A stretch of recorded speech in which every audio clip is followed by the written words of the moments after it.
What's going on? This is your man John Fortune, your host of the Frustrated Fan Sports Show, and today are my keys to the game. Now, after this particular show, I'm actually going to bring the keys to the game actually on Wednesdays, late Tuesday night, Wednesday. So it could be before they start their practices and stuff like that, because I normally like to get it out. And then on Fridays, I'm going to give you guys my rundown of games that will be won in the weeks that come up. So I'm actually going to be picking games now. So with that being said, let's move on to the keys to the game and how Washington defeats Jacksonville on Sunday in a game that in reality they have to win. Like, to make the fan base feel like that we're moving in the right direction, these games are going to be very vital, and following keys has to be done. Here's some house cleaning. They don't have to get all the keys, but they have to get a majority of the keys.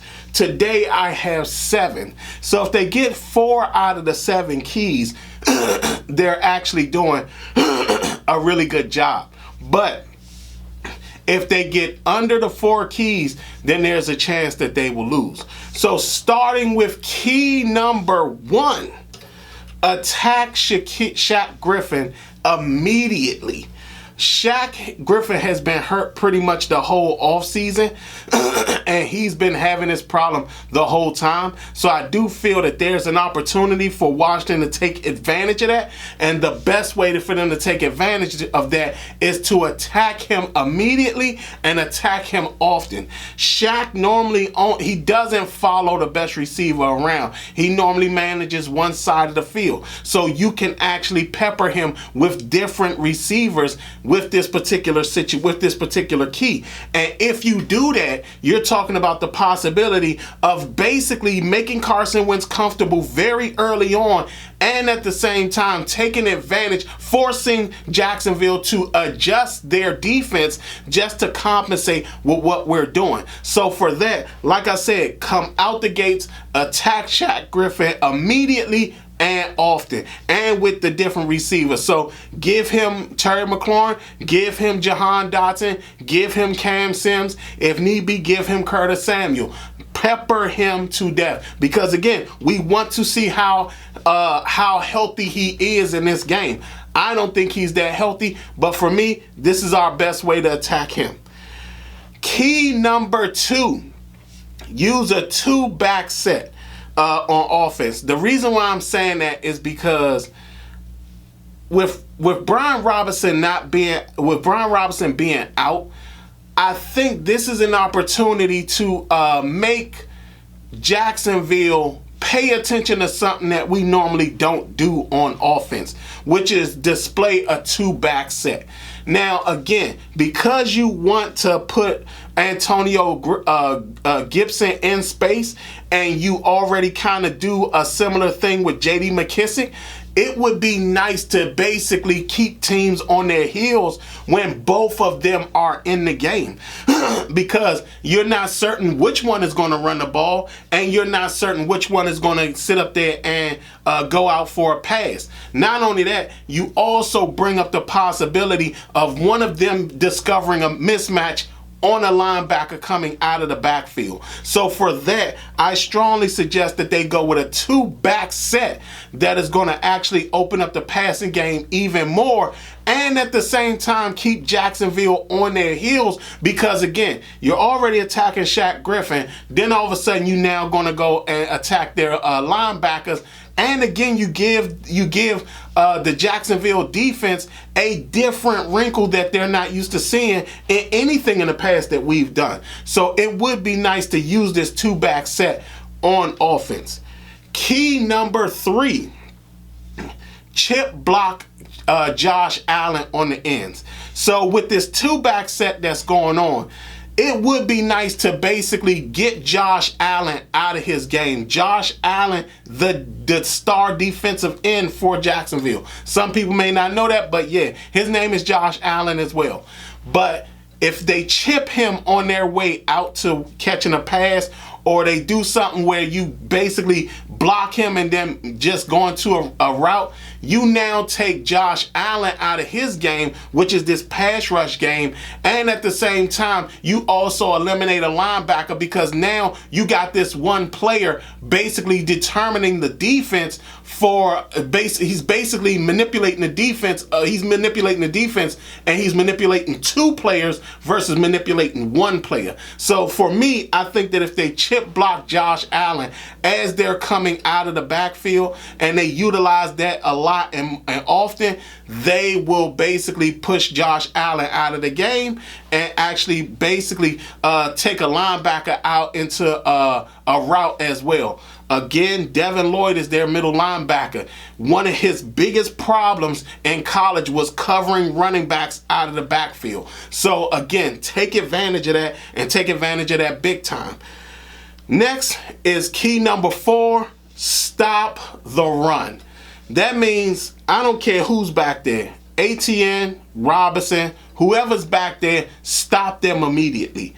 Do not under any circumstances give them an opportunity to not rely on Trevor Lawrence winning them the game. Force the ball into Trevor Lawrence's hands. Force the outcome of the game into Trevor Lawrence's hands. And I know, again, he's with a quarterback guru, but again, I would rather you take away the run so you don't have a choice but for him to throw the ball. And 9 times out of 10, when you force a guy to throw the ball, he's going to more than likely make some mistakes. So with that being said, we have to stop the run and stop it as soon as it starts. Don't give them any leeway. Don't give them any wiggle room. Stop the run immediately. Key number 5. Jam the receivers at the line. This correlates along with the stopping the run. If you stop the run and you force Trevor Lawrence to now be the guy that has to win the game, the best thing you can do is jam his receivers at the line. The one thing that you learn about Zay Jones and also Christian Kirk is that if you jam them well enough, they will stop their routes. They will come off of their routes. They'll try to run something else, but they will come off their initial route. And that would be great for Washington's defense because then it forces, again, Trevor Lawrence to make decisions that will basically turn into mistakes. So for me, again, we cannot play this soft 10 yards off the receivers. We cannot do that. We've done that enough and it doesn't work. You have to jam these receivers, stop the run, and then jam the receivers. Because again, that is how you're going to win the game and win the game in a fashion that most people were not expecting. But this is what you have to do. Again, Zay Jones, he comes off the line, he's very fast, but you can jam him, he will adjust his route. Christian Kirk, the same thing. You jam him, he will adjust his route. So again, jam the receivers at the line. Number 6, disguise your blitzes. Now again, this goes along with stopping the run and jamming the receivers. Disguise the blitzes coming at Trevor Lawrence because now not only do you want him to be thinking, you also want his head on a swivel because he's not certain where the blitz is coming from. And I think that this will play into the hands of Washington if they disguise the blitzes well, which means that with Cameron Curl being out, you're going to have to disguise it even better, which means that you might have to do some blitzing with Bobby McCain coming in, or see if you can actually have Benjamin St. Juste jam the line and actually be the blitzer off the line. So there are things you can do to really put Trevor Lawrence's head on a swivel, and it will force him into mistakes. So again, you have to disguise blitzing. You will have to blitz this game because again, it's about getting Trevor Lawrence uncomfortable and forcing the ball into Trevor Lawrence's hands and making him uncomfortable immediately. So again, disguising the blitzes so Trevor Lawrence can be thinking and looking around and trying to figure it out. That will be a key thing. Last but not least, and this is the one that means the most, don't get into the mental game with Doug Peterson.